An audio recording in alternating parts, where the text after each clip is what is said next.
done this before, you fall. I won't catch you, don't know I'm stalling. Cause you love to have them all crying. Calling me sweet, telling me you need me. But I'm from a city that's high school. I give them this anymore, I go. Cause you a bad man, she don't love money. She break grass real fast like conman. Wanna swim down to the deep end. Wanna know all my secrets, honestly. Can you keep it real? Cause honestly, I can tell that you're real fond of me. Baby, don't be shy, I can see it in your eyes. I've been running around. Too bad, I've been sticking out your mind. I know you like it how I rock it from behind. I don't understand you, how you taking all my time. Left, right, can you take it all night? Too bad, I've been sticking out your mind. I know you like it how I rock it from behind. I don't understand you, how you taking all my time. Left, right, can you take it all night? Take it, baby, I ain't scared to take it. Oh, and maybe when I take it, oh.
Yes.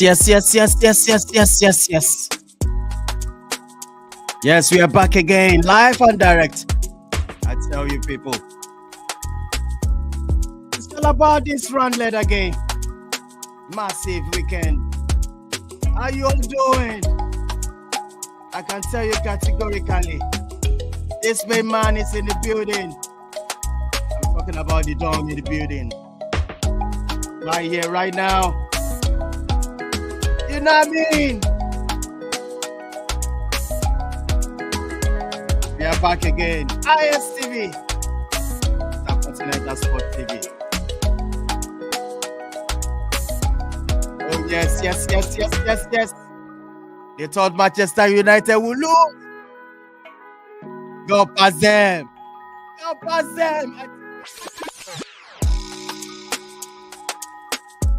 Welcome to the show. Where's the door? Bring it on. Let's go. All right. Smash the like on the video. Subscribe to the channel. Follow us on your live also right now. I can tell you on Instagram we are live and direct. Yeah. Welcoming everybody onto this show. Yes, it's all about Game Week 17.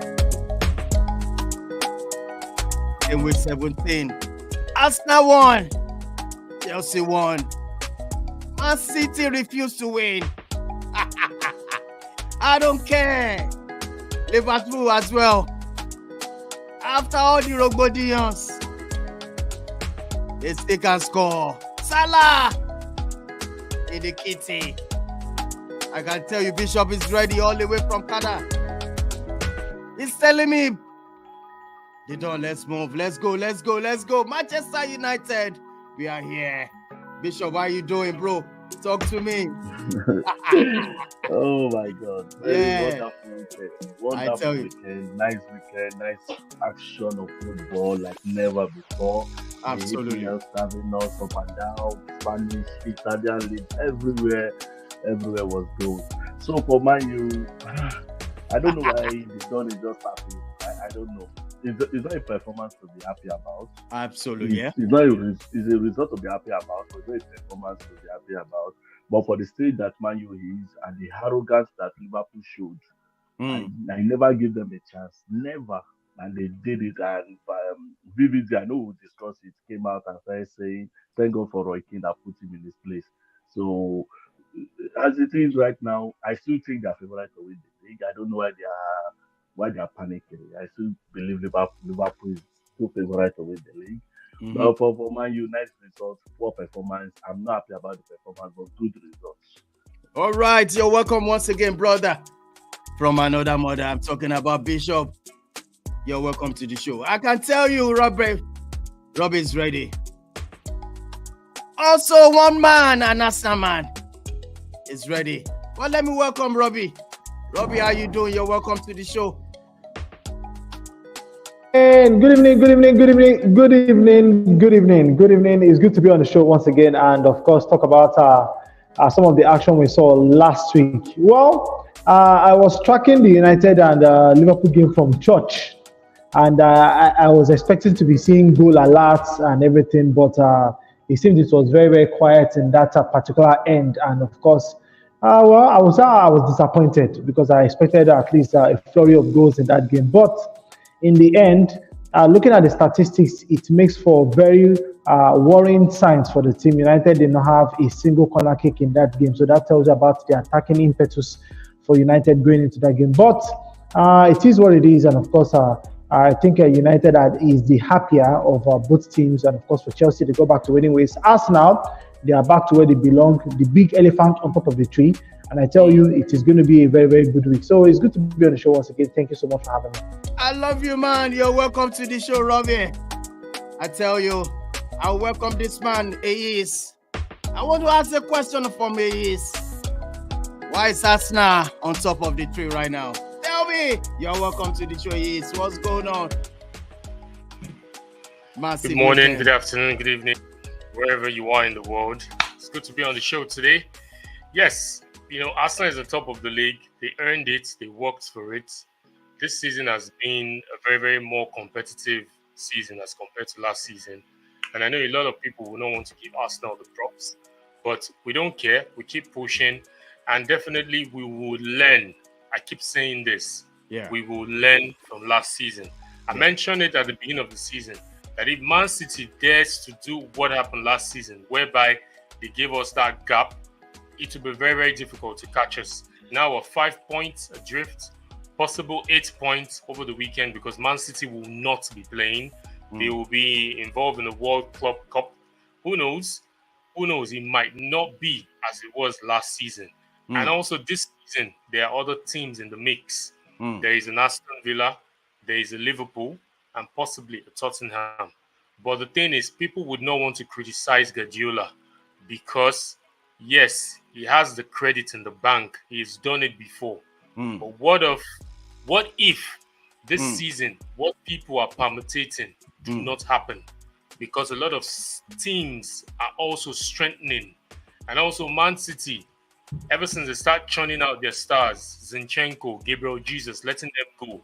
We saw Gundogan, we saw Cancelo, we saw Mahrez leaving. You cannot tell me that would not affect the core of Man City. And we're beginning to see it. The players they've brought in have not bedded in. They're still struggling. And no one is criticizing Guardiola. But if it was Arsenal, the hell would be off. All right. You know, the roof will be off. But like I said, it's good to be on top of the EPL. And we hope it continues from there. All right. You're welcome, Margaret. Quick one. Are you ready? Talk to me, Margaret. We are flying. We are there. We are just there. We are just looking at, observing everything that is happening in the league. Yeah. We don't want to rush. United, we don't want to rush. We just they calm down. They see waiting they stop. So we know when we'll come back. When we'll come back, they will know that the organ them all have arrived. All right. So for now. Good evening, guys. Good evening. It's so good to be here. All right, let's move on. You're welcome. I can't start this show without welcoming this man. All the way from that United Kingdom right there, where EPL is rocking. I want to ask him one more question. Is the Manchester United... sorry. Of course, Manchester. I think so you the fear. It's an Arsenal fan for real. Okay, you're welcome to the show. Thank you so much. It's a pleasure to be on ISTV. Yeah. All right. Let's move on. Rocky. All right. Okay. That greeting so short. You're expecting Manchester United to be beaten. Don't mind me. I thought I wanted to get into the show immediately, but man, it's been a great weekend of football. Not just in the EPL, but in Italian Serie A as well. We witnessed probably a very, very historic assist from Victor Osimhen for Napoli, and things are heating up in La Liga as well. Many teams and fans are now starting to talk about Girona. Everybody's looking into the story of Girona and wondering what's going to happen at the end of the season. But you know what? Aside that, the 55-man provisional list for the Super Eagles has been released for the AFCON, and I'm sure Robbie has a lot to say about that, but I guess it's the reality of the Super Eagles and Nigerian football. But yeah, it's a pleasure to be on ISTV, so let's get cracking. All right. Let's get cracking. We are on game 17. We are doing the review of the game that was played in EPL last weekend. And the paper talk where we have this man is saying something. We dominated more than in the 7-0 win. Klopp is saying that. Also, Pochettino says he wants to deliver trophy for Chelsea. Let me laugh first. All right. Also, Watkins is the key for amazing Villa. This man said so. Alan Shearer said that, but don't count Man City out. These are the paper talk. The little one we could crop up for the shows for the show tonight. And also, Mark is already standing by. I call him La Liga man. The La Liga himself is ready to go. Mark, what's going on? You're welcome to the show. How you doing, bro? I'm doing fine, thank you. Good evening to you guys in Nigeria. Good afternoon, good morning, wherever you are in the world. And it's nice to be on the show today. And like Okwe said, I have Girona on my back, a monkey that I want to shake. And probably I should say monkeys, because I have Atletico Madrid and also Real Madrid. Absolutely. And over the weekend, all we could come up with was a 1-1 draw against Valencia. Barcelona scored first, but of course I knew that was coming. I predicted that they were going to lose, but they surprised me with the draw. But it's just 1 point won rather than 3 points. It's more of 2 points lost than 3 points won. So it's the way it is. We have to keep pushing and keep hoping that things will get better. All right, let's move on. This is the paper talk for tonight. This man is talking. I'm talking about Klopp. He said, we dominated more than in 7-0 win. Klopp is saying that they dominated us all over and over and over again. Let's quickly look at this. The result for the weekend. Nottingham Forest, they were defeated by Spurs in that game. And on Saturday as well, 1-1 against Bournemouth and Luton. Likewise, Chelsea won their game against Sheffield United. Man City drew their game 2-2 when Crystal Palace equalized at the dying minutes of the stage of the game. Also, Newcastle beating Fulham after 1 man down. I think one person Neto collected a red card in that game. And Newcastle were able to pull out the 3 goals in the second half. And also, Everton, they beat Burnley. And on Sunday, Arsenal, they dig it and they won a 2-0 over Brighton. Also, Aston Villa, after 1 goal down, they came up triumph with 2 goals. And also, West Ham versus Wolves, West Ham beat them silly 3 goals. And also, the turning point, the big game between 2 rivals of its kind. I'm talking about Liverpool versus Manchester United. The game ended 1-0. But let's start with this. I'm going to start with Chelsea. Chelsea won their game. It's not too bad. But I want to actually focus on Man City versus Crystal Palace. You started talking about Man City, where we should also criticize Pep. Could you please start all over again? The game ended 2-2. I thought Man City were going to win, and then just imagine at the dying minutes the game ended 2-2. You're saying something about Pep. What do you want to say about Pep, and also particular in this game? Go ahead, bro. Yes, obviously Prof, the result favored. Prof, you are welcome to the show as well too. Thank you very much. All right. If you're an Arsenal fan, Aston Villa fan, Liverpool fan, I'm sure Olise struggling in that penalty in the dying embers of the game would put smile on your face. And this season, Man City has been below par. Man City has not been the scintillating Man City that we know. This season, in 5 games, they've dropped 11 points, which has never happened before in the history. Ever since Pep Guardiola, I wouldn't say maybe after the first season that he took over Man City, but a lot of people like to compare this season with last season. But this season, this never happened to Man City. And like I said in my introduction earlier, that the signs were there, the handwriting were on the wall. A lot of people said it that players like Zinchenko, Gabriel Jesus, started leaving those cracks on the wall. But they were able to pull through last season. And like I always say, credit to Arsenal, because if Arsenal had not relented during the running, it could have been impossible for Man City to take over. Despite they were brilliant. Starting from February, they went on a 10-15 game trot, winning endlessly until Brighton stopped them towards the tail end of last season. And like I could say, there's handwriting on the wall. This season, the last summer, they let Gundogan go. Gundogan was a critical factor in that winning the EPL. A lot of people say Kevin De Bruyne, but if you look at the role Gundogan played, he was key to whatever happened to Man City last season, even in them winning the Champions League as well. And also, we saw a player in Mahrez leaving. Mahrez was contributing to the number of goals Man City scored. He scored up to 15 goals in all competition, if I'm not mistaken. Someone can help me check that stat and correct me if I'm wrong. So all those chunks leaving, and the players that he has brought in has not really bed in well. Players like Doku, players like Nunes, players like Kovacic from Chelsea. And also you have a player in Calvin Phillips who is a natural replacement for Rodri, and he never gets to play. Pep Guardiola himself said it in the press conference that he doesn't rate Calvin Phillips. And no one, I dare say, no one has criticized Guardiola in doing that. If it was a manager like ETH, if it was a manager like Jurgen Klopp, or even if it's Arteta that signed a player for what's that amount, 50 million, and has never ever used him, I'm sure the criticism will be much on these managers. But I could understand why people don't want to criticize Pep Guardiola, which I said earlier. But with the way they are now, I said it in the last episode that they were in a crisis. Someone said no. They won against Luton. Even against Luton, gave them problem. But they were able to steady the ship in the second half and they came back 2-1.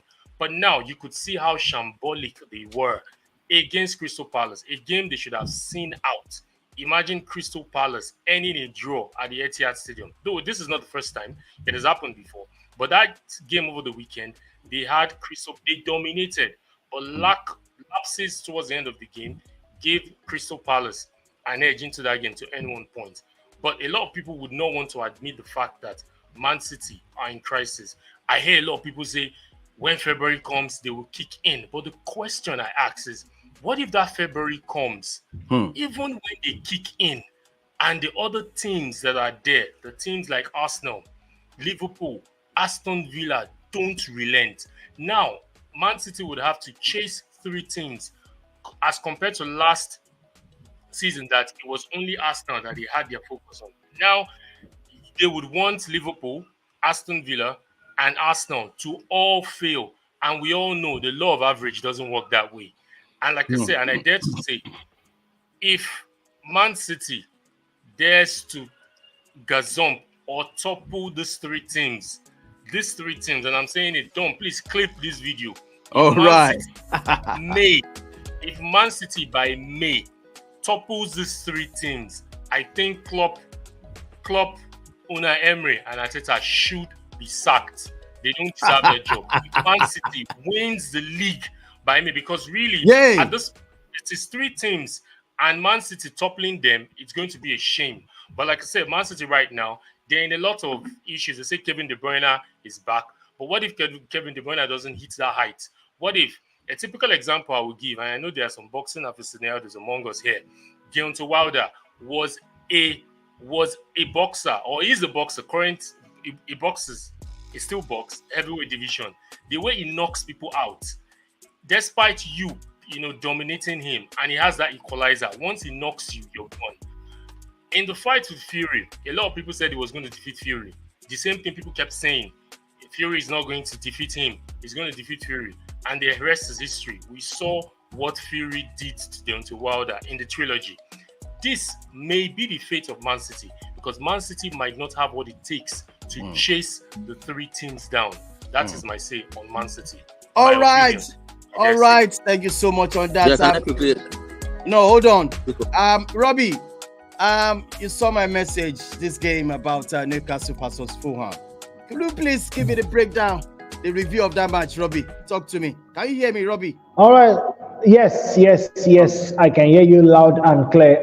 For the Fulham Newcastle game, I will not rate Newcastle as being back at the moment because for Fulham, they won their last 2 games prior to the game against Newcastle emphatically.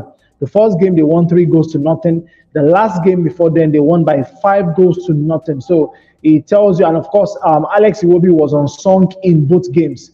But against Newcastle, I think they more or less lost their head in that particular game. Hence why Newcastle were able to get the victory in that one. And of course, taking a look at the fact that Newcastle are a team who needed that win badly.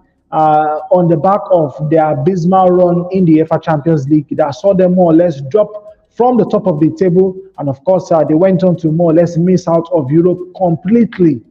And of course, looking at how they performed, it was a very, very disappointing campaign for them. But coming to the league, I think for Newcastle, they were able to enjoy some respite against, if I'm going to rate Newcastle, I think Newcastle is a little bit inferior to, I think Fulham is a little bit inferior to Newcastle. So Newcastle are able to enjoy that win last week. And of course, it remains to be seen if this week they will be able to continue with that momentum going into next week. But as it is right now, I think they were lucky. And of course, they were able to get that victory against Fulham. For Fulham, maybe in their subsequent games, they will pick up from where they left off. So that is my own assessment of the game between Fulham and Newcastle. All right. Thank you so much on that. We are moving on to Arsenal versus Brighton.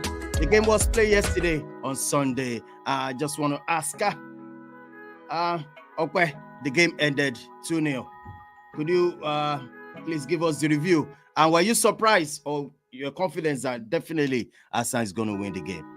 Okay, no, definitely.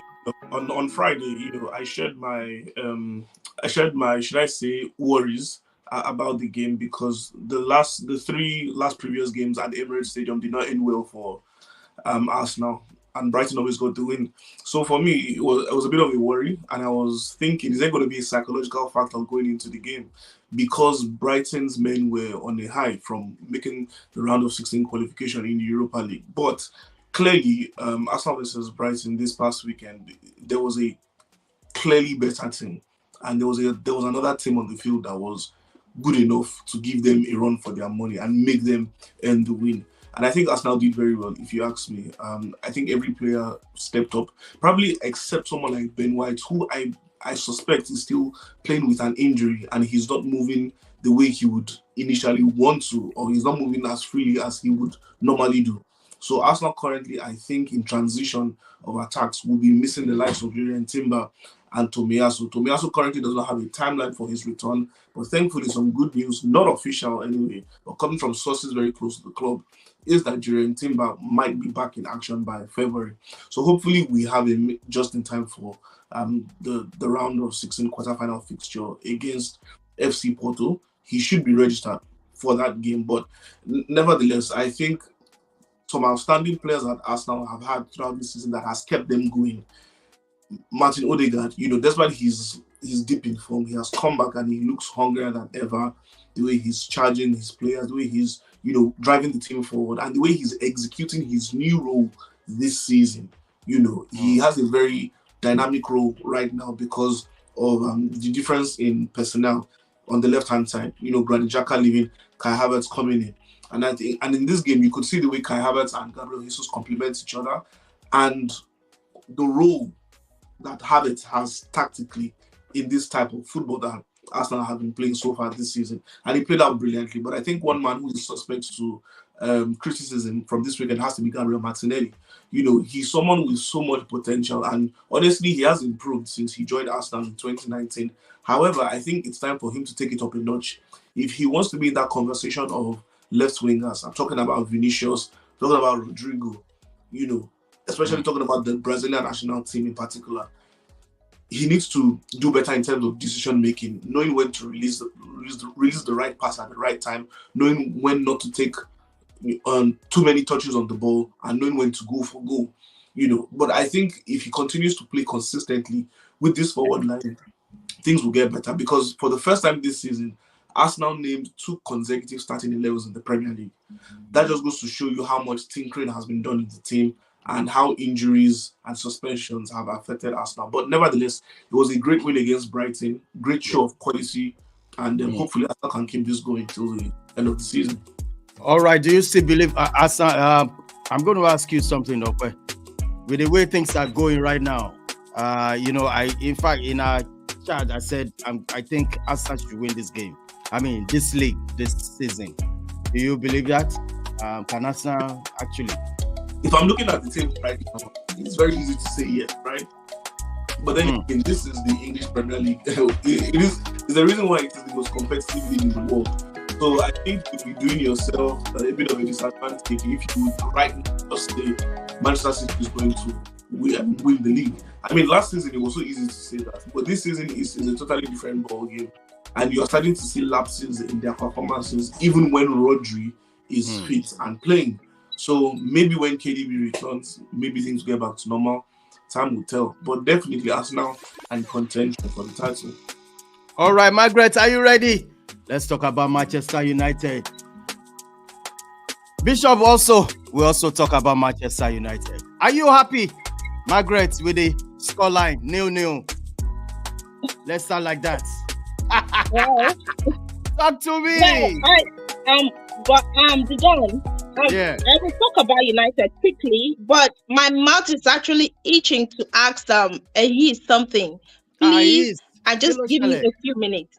Yes. No, actually, I just want to quickly pick out 2 things he said. He mentioned Zinchenko as one of when he left Man City, whatever, blah, blah, about Man City having to felt its impact. I mean, his absence. But I just want to let him know that he left in 2022. And after that, Man City won the treble without him. And then secondly, I feel that he should analyze Arsenal winning the treble. He shouldn't just analyze it with passion, being an Arsenal fan. Arsenal have disappointed a lot over the years. Last season, they bottled the league. Let's go that way. We shouldn't talk as if this Arsenal have done wonders. We have seen them. The last time they won the league was in 2003. And a child as a then is married already with kids or children. So you shouldn't be talking about Arsenal as if they've been winning this over the years and you're so sure of them. I like that. It shouldn't be that way. You're trying. Can I respond? No, this is not bouncing, but I feel sometimes I like what offensive. We can have a conversation. You shouldn't write of Man City. Man City might just by January or before January just come up. You shouldn't write them off. They have a good squad. Forget about what is going on right now there. You don't just write them off. Big probability. And then I want to talk about United. Fine, the draw. No. I have to respond to what you said. No. Before you jump to Manchester United, you cannot just, spit fire and just let me take it. I have to respond, and let me just respond. If you listen to the with fire. No. I don't have to. Because I know, yes, you want to. The question that was asked was about Man City. It wasn't about Arsenal. Yes. So, and that was why I answered the question. It was about Man City. No, it was about Arsenal winning the title. No, also. please, let us just try to let's just calmer, tranquilo. The question was the game Man City against Crystal Palace, and that was what I responded to. Okay. The Man City has been abysmal. They've not been the Man City that we all know. And in my statement, I was careful. I said it that a lot of people keep saying that when KDB comes back, when it gets to February, March, Man City will pick that form and win 15 games on a trot. And I said it that, yes, Pep Guardiola has that credit in the bank. He has done it before. What if what everybody is saying doesn't happen? And now the landscape is different. Compared to last season, it was only Arsenal that they had the focus on. And I said it, the Arsenal were the one that did it or handed that league over to Man City last season, which you referred to as bottling. I agree with you on that. But this season, the landscape is different. You have 3 teams ahead of you.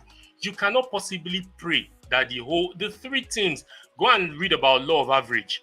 We all did it in economics. We all did it in physics. Law of average cannot permit 3 teams to top pull it. And that's why I said it. I dare to say that if Liverpool or Aston Villa or Arsenal allow Man City to win this league this season, those 3 managers should be sacked, because Man City is not at their best this season. And I gave facts. This season, in 5 games, they have dropped 11 points. Did Man City do that last season? No. So in my comparative analysis, I am bringing facts to you. But Absolutely. you're just going down the route of emotions. I am not going, but you made mention. Okay, can you clarify where you made mention of Zinchenko? All right, let's move on. And I said, no, wait, just sorry. And I said, last season, I don't know summer, 2 summers ago, Man City started letting some of their intricate players leave. Players like Zinchenko, players like Gabriel Jesus. Last summer, you allowed Gundogan to leave. You allowed Mahrez to leave. These were the critical guys that won whatever Man City had won for the past 5 years. And you're bringing in a Nunes, you're bringing in a Vadio, you're bringing in a Kovacic, you're bringing in a Doku that cannot replicate whatever these guys have done. It is simple, it's clear for everybody to see. Just because of our time, let's talk about Manchester United. I think I'm going to switch over to Bishop on this, about Manchester United. I'll go back to Arsenal. I know, but hold on to Liverpool versus Manchester United. Let's look at this. The game ended 0-0. We have Liverpool 8 shots, Manchester United 2. 29 shots altogether for Liverpool. Manchester United had 5. The possession 69 for Liverpool, Man U 31, and so on and so forth. Right there, are you happy with this? The game itself. Bishop. Read you know how read corner, read everything finish, read corner join. Read corner 12 to 0. That's why I said let's move. No corner. We know. The corner did not stop Liverpool from winning, did it? It did not. They should have won the game. They didn't leave corner alone. Let's just say it like this. Liverpool, their arrogance they displayed on that day was too much. Yeah. Even Gary Neville after the match was saying he has never seen Anfield as flat as that. They were so flat, like they believe that they will just run over Man United, which I think they will, which I believe they should have done. But for whatever reason, they couldn't just get the goal. They couldn't make the part that they should be more worried about is they couldn't make a clear-cut chance. There was no clear-cut chance that they missed that would have said, oh, that guy should have scored. The only thing they were doing was just eating like the header of Van Dijk or just a straight ball to Onana. He didn't even have to go to any side. The only one I knew they missed was the one that just scraped the side of the bar. That was the only one that came close. So they didn't create anything. Like they were just pressing and pressing. Unfortunately, they will not play like this against Arsenal. They will hope they are against Arsenal. So the game will be different. But against Man U, they maybe they underrated man, like, okay, this guy, let us roll over them.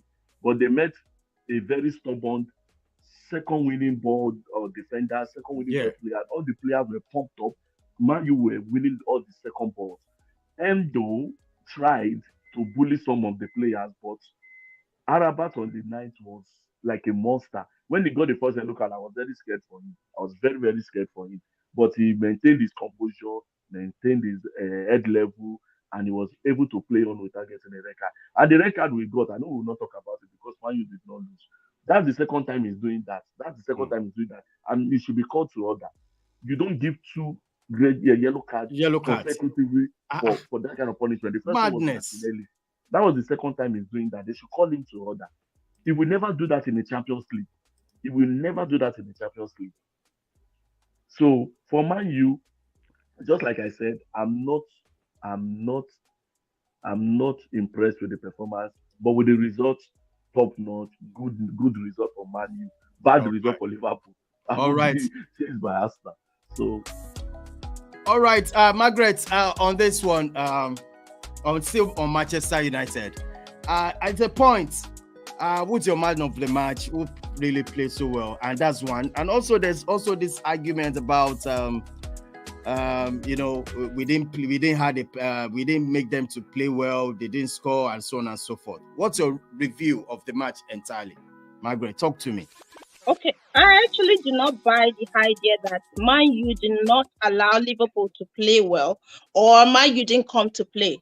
I remember we played against Chelsea, and we also what Chelsea did. Chelsea didn't actually come to play, but did that stop United from winning? No, it didn't stop them. They scored 2 beautiful goals despite losing a penalty. So I feel that Liverpool did not really have that clear-cut chances for them to score goals.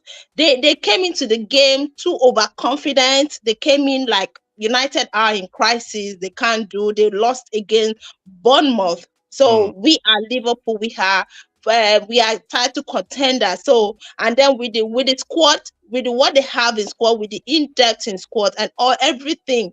Looking at United had injury problem, and then the division in the dressing room, Liverpool actually came with the mindset that they are coming to win the game. But it was, I don't think United, like you, I don't think United didn't come to play. United only came, I think for the first time in a long run, we saw United played as a group, not as individual. That was what I saw. They came all out as a group. They defended very well. They took the game actually to Liverpool. They're like, Liverpool, no way, you're not going.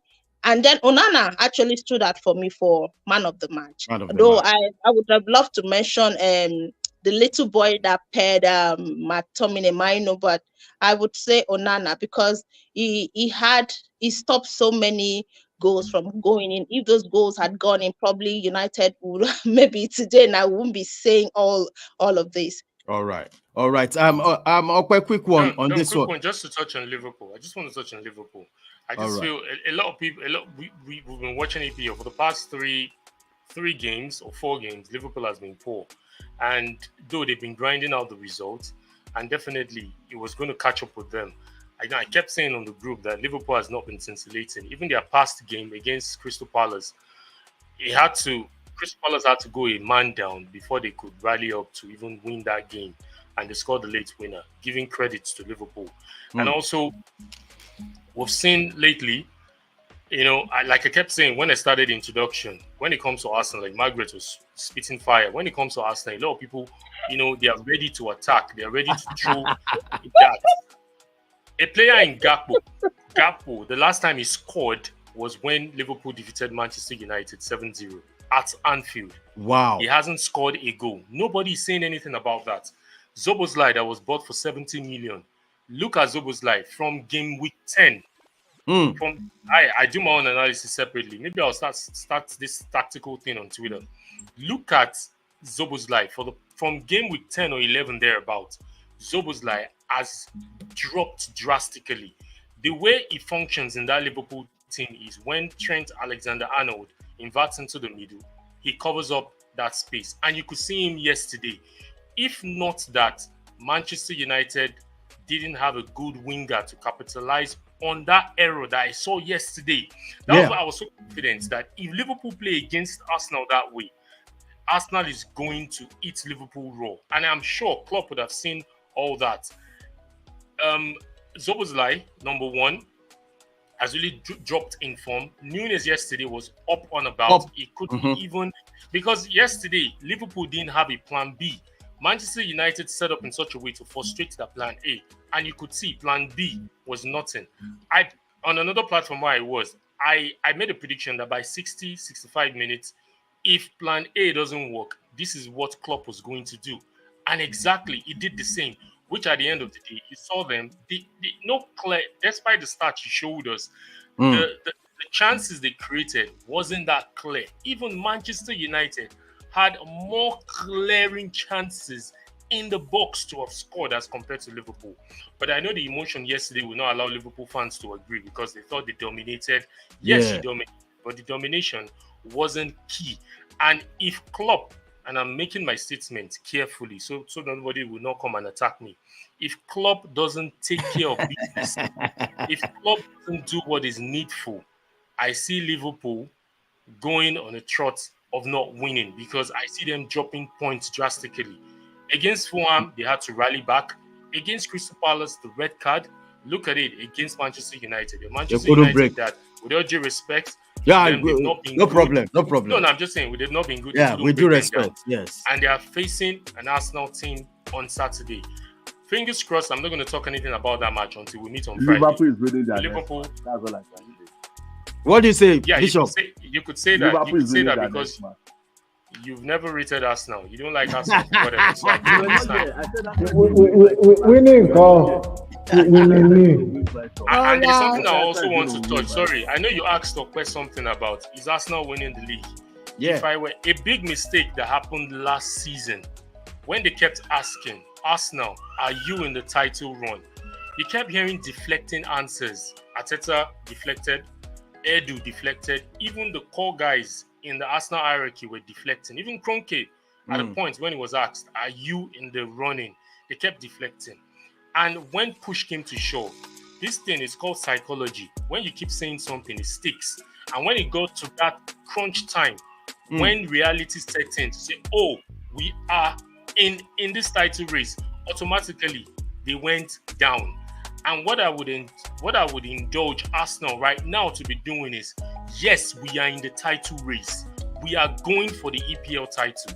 I don't want to hear any deflecting response. Yay! We are not. Bishop, you are here. Camp, that was what this is what I will be saying.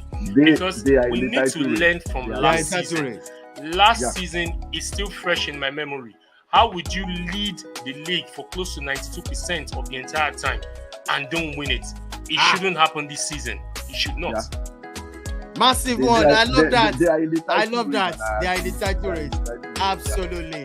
They are in title race. Actually, Okwe, what I wanted to ask you about the game, do you see Liverpool going down because they have the issue of scoring and also the midfield is not strong enough, in my own opinion. What do you think, Okwe? Quick one. Yeah, definitely. Liverpool have been suffering in their squad for quite a while. As far as I'm concerned, for the last 2 years, immediately after winning the Premier League, the next after that, I noticed a rot in the Liverpool team. And Jurgen Klopp refused to refresh the team. I think Klopp became very comfortable with these guys because they became his boys. And he expected that his boys would reinvent themselves or, re-inspire themselves and get the job going. But it hasn't happened yet.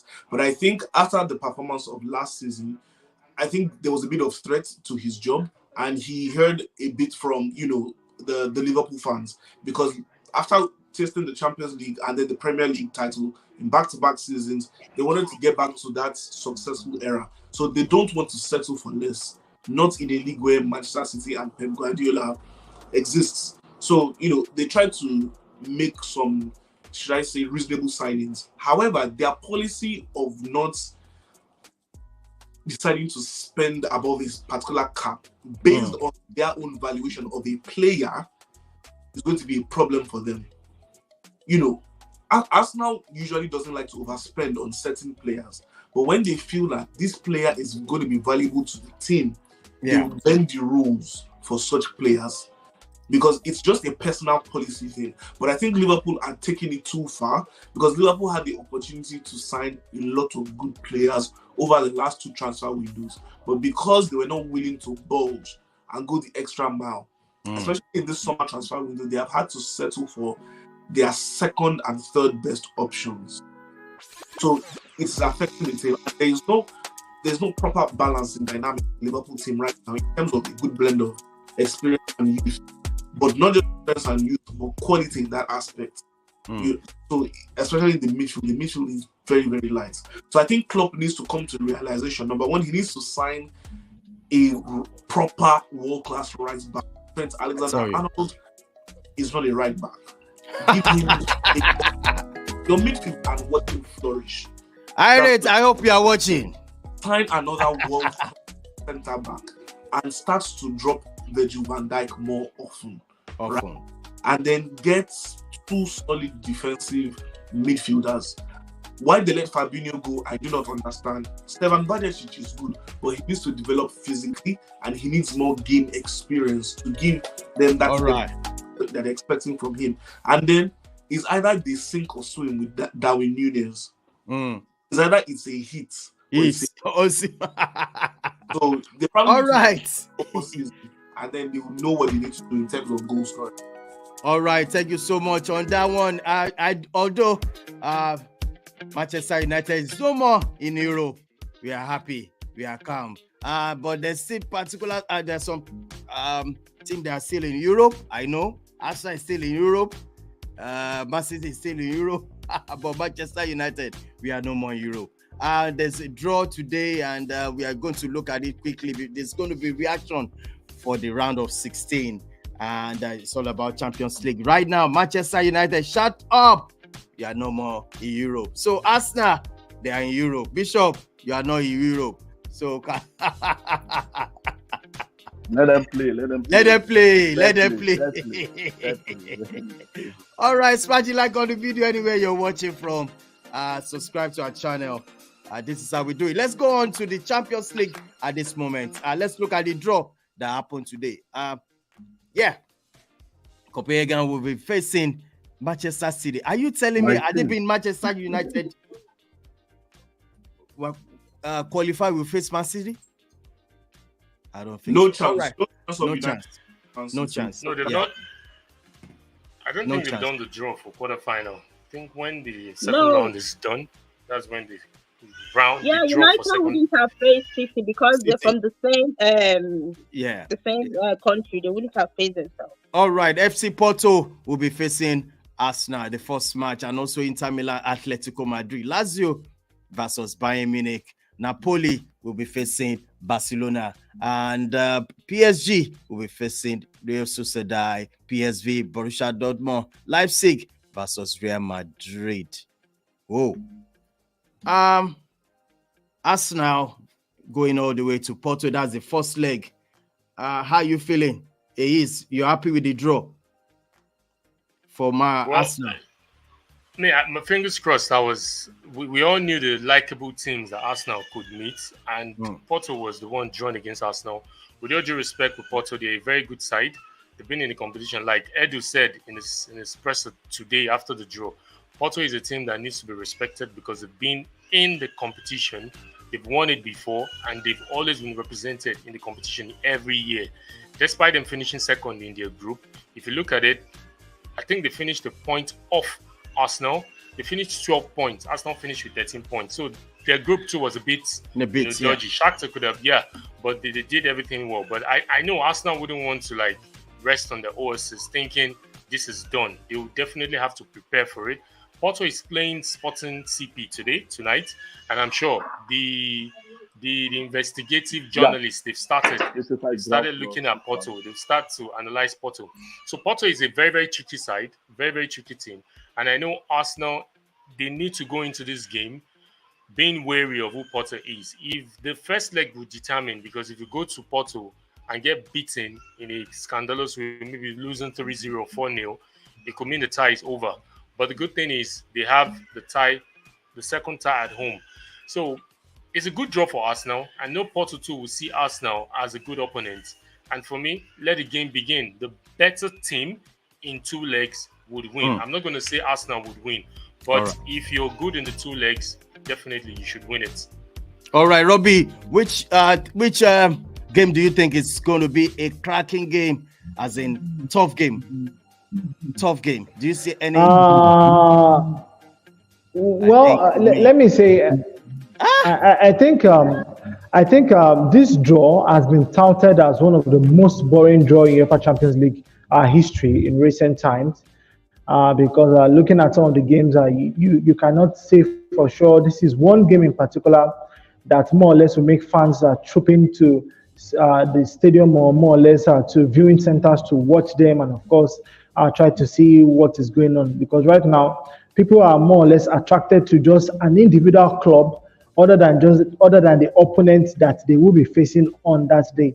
But just to answer your question, I think one game that more or less might give us some fireworks is the game between RB Leipzig and Real Madrid. Real Madrid has Jude Bellingham, has Vinicius Junior, and of course has some very exciting talents. For RB Leipzig, they're doing very well in the German Bundesliga, and there's a certain Xavi Simons. This young man has been a revelation and an inspiration for the German-based club that is so far this season. He has been scoring goals for fun, and he has also been creating assists as well. And this is one man that could make that team very, very dangerous playing against Real Madrid. On paper, yes, Real Madrid should more or less get the victory over 2 legs, but we all know what Champions League football brings to the table, and we also know what football does to teams sometimes. And I expect that even in the round of 16, we might see a shock exit of a very big team from the round of 16 as it is. Yeah. What team that is, I don't know, but even if Man City plays with their academy, they will win that game. So I don't think the shock is going to come from Manchester City. But as it is, for me personally, I'm really not looking forward to the draws because I really don't find them interesting. But I think I might just take a look at RB Leipzig, Real Madrid. Then you have Napoli against Barcelona, and of course you have Porto against Arsenal. Inter Milan. Okay, yes, I'm going to ask everyone. The game you'll be looking at that is going to give us a fireworks. Okay, do you have any team there? Do you have any game right here that you think is going to be a cracking game in this round of 16? For me, sometimes I like the theater side of football, and the side of football that brings a bit of perspective of life and movies into it. And the fixture that gives me that nostalgia is going to be the PSV Eindhoven game and Dortmund, because they've shared, some great players between them in the past, and most recently Mario Götze. But so it's going to be a fixture for me that I'll be looking forward to, and also 2 neighboring countries, Netherlands, Germany. So, and the brand of football that both teams play is going to be a very, very interesting fixture. And I think you see a lot of goals in that time. Might be the highest goal scoring time. All right. Aiz, you said Inter versus Atletico. That's what you think. Why? Yeah, because they're good. Both teams, we know the style of Simeone. We know him, compact, aggressive, physical. Inter Milan too bows that as well in terms of the play, adding flair to it. And I think for me, in my own opinion, looking at all these fixtures, it's going to be in the number one cracker to see, Inter Milan, Atletico Madrid. And also, I think I'll go with the thoughts of Robbie as well. Second on my list will be RB Leipzig versus Real Madrid. And also Napoli, Barcelona. Barcelona, Porto, Arsenal. Yep. All that right. Order for me. All right, Mark, can you hear me? You said Yes, you want to talk about Napoli versus Barcelona. Yeah. La Liga, man. Talk to me. Yeah. This pairing, this draws is well balanced out. One of the most balanced, like Robbie said, over the years. But naturally, the one that appeals to me is the Napoli-Barcelona match. And, normally I should be happy that we got Napoli. I didn't want PSG or the other 2 Italian teams, Lazio and Inter, because the Inter in particular, they dealt with us in recent season, and I wanted to avoid them. But Napoli, should I be happy that we got Napoli? It's mixed feelings for me, yes and no. Yes, because they are not at the height that they are last season when they were all fire and brimstone. So I can say that, okay, coupled with our own form, we can take them on headlong and actually go to the quarterfinals. And that's a stage that we have not been at in quite a long time. But on the other hand, if you are a striker that has any name, any form of talent, you can be sure that you will score against Barcelona at the rate they are going. I saw the Napoli game at the weekend, the 2-0 win. Osimhen gave an audacious effort. He scored a penalty, I think, and he gave an assist that is one for the books. You need to go and see what he did with the ball before he set up Kvaratskhelia, and it was beautiful to watch. So that looks like the type of chance that the Barcelona defenders will give him when they play, unless, and I say strongly, unless they are able to make reinforcements at the rear guard and they turn things around. I can actually say that it's more 60% for Napoli and 40% for Barcelona. So that's that. Aside from that, I'm keen on the Inter Milan Atletico Madrid game. I think it's going to be a cracking game. The only problem is that both of them can be defensive and it could actually turn out boring. But aside that, there are two teams that have done very well recently in the UEFA Champions League, and it will be one to watch. All right, thank you so much. All right, let me just quickly put this in. Well, good news for Barcelona, because during the time of the first leg of the Champions League, Victor Osimhen will not be available to play against Barcelona. He will be in Ivory Coast playing for Nigeria. So the top side is the fact that he will be available. He probably will be available for the second leg, depending on how far Nigeria goes in the tournament. But for the first leg, Victor Osimhen will not be available. I think January 13 is when the Nations Cup starts, and they are not playing Barcelona like a month later. So it depends on Nigeria's progress anyway. Well, yes, it does. It's okay. And Nigeria won't progress because don't say that. You are going to the finals. Just watch out. I don't think Nigeria will go all the way, but we'll talk about that on another show. You think so? Well, I think so. We're going to do. Of course, yes. We're going to go into this AFCON next season. A lot of shows coming up on that. And Bishop, I'm going to use it to sign you out. I'm just going to ask which team is going to qualify into the quarterfinal. I'm going to call. No, we are not in Man U is not there. Calm down. Don't let me. All right, Bishop, I'm going to ask this: Copenhagen versus Manchester City. Okay, so I seen everybody have written up Copenhagen, but the only team that took points out of Bayern in that group was Copenhagen, and they did it in Munich. Yeah. They took 2 points away from them in Munich, and that's why they qualified. So I'm thinking with the way Man City is playing now, if those guys have watched 3 of their matches, they are very compact in defending. If they can do that, I'm not giving them a chance, but I think they have like 0.1% chance to win. So I'm going with Man City. Man City is going to qualify. For Real Madrid, Leipzig, I think Real Madrid, PSG, Real Sociedad, another tricky side, just like Arsenal. I think I will still favor PSG. Lazio, Bayern, obviously I'll favor Bayern. PSV, Dortmund all the way. Inter, Atletico is going to head it based on their ruggedness. It's just that they are ruggedness. Porto, Arsenal the way. Arsenal is going in. All right. In fact, that's actually what I want to hear from you. All right, Bishop, on this one, thank you so much for joining us on this show. Fantastic. Big up, bro. Appreciate. Please smash the like on the video for Bishop. Thank you so much, bro. One love, man. All right, you're the next. Are you ready? Tell me which team do you think is gonna? Let's do it right away. Copenhagen versus Man City. Man City to go through.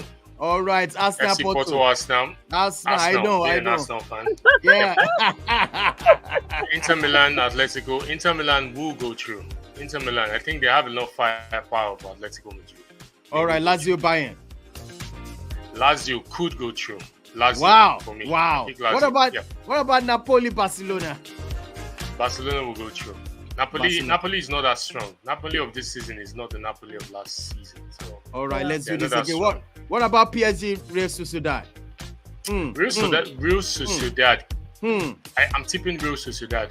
Wow. All right, massive one. What about PSV, Borussia Dortmund? Talk to me. PSV. Well, the last game, Leipzig and Real Madrid. Real Madrid. All right, big up, bro. Thank you so much for joining us on this one. Thank you for having me. All right. Now over to you, Okwe.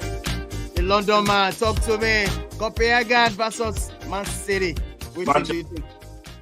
City right away. Inter Milan. Oh, sorry. FC Porto, Arsenal. Arsenal. All right. Inter Milan versus Atletico Madrid. Internationally. All right. Moving on to Lazio versus Bayern Munich. Which team do you think is going to go through? Bayern Munich. Bayern Munich. What about Napoli, Barcelona? Napoli. Wow. Napoli. Wow. What about PSG, Real Sociedad? You know what? The deciding factor, and I don't think Sociedad's 2 starting centre backs have the firepower to match Mbappe. So I'm going to. It's PSG. Sadly, it's PSG. All right, PSG. All right, moving on to PSV, Borussia Dortmund. Because of their experience, I'm going to take Borussia Dortmund. All right, Borussia Dortmund. What about Leipzig, Real Madrid? Real Madrid, Los Blancos. Somebody said Okwe has never liked Barcelona. That's why. I've never liked. Oh my goodness. All right. RB Leipzig versus Real Madrid. Real Madrid, Los Blancos. Right. Oh my goodness. All right, on that one, London man, thank you so much for joining us. One love, bro. Smash the like on the video for Okwe there. One love, bro. All right, peace. And now, Robbie, talk to me. Copenhagen, Man City. Man City to go through. Yay. What about FC Porto, Arsenal? Let me answer that one for you. Arsenal. All right, Atletico Madrid going to Inter Milan. Which team do you think is going to go? Our favorite Inter Milan. All right, what about Lazio, Bayern Munich? I'll take Bayern Munich. Bayern Munich, wow, massive. What about Napoli, Barcelona? Napoli, Barcelona. Napoli, I'll take Napoli. Napoli. Yay! All right, PSG. What about PSG, Real Sociedad? PSG for me. PSG for you. PSV, Borussia Dortmund. I'll go with Dortmund. Dortmund. What about Real Madrid and RB Leipzig? I know the answer. Real Madrid. Real Madrid. All right. Thank you so much, Robbie. One love, man. Thank you so much. Thank you. All right, peace. All right. I'm going to go with Mark. Mark, can you hear me? Let's do this, Mark. Copenhagen, Man City. For me, I think that's Man City. Man City. What about FC Porto, Arsenal? You don't like Arsenal? Arsenal. Arsenal. Massive one. What about Inter Milan, Atletico Madrid? I think Inter Milan. Inter Milan. What about Lazio, Bayern Munich? Talk to me. Bayern Munich. Napoli versus Barcelona. You take Barcelona to go through. My heart is saying Barcelona. My head says Napoli. Oh my goodness. All right. What about PSG, Real Sociedad? I think I will give Real Sociedad an outside chance. Outside chance. All right. What about Borussia? I'm talking about Borussia Dortmund versus PSV.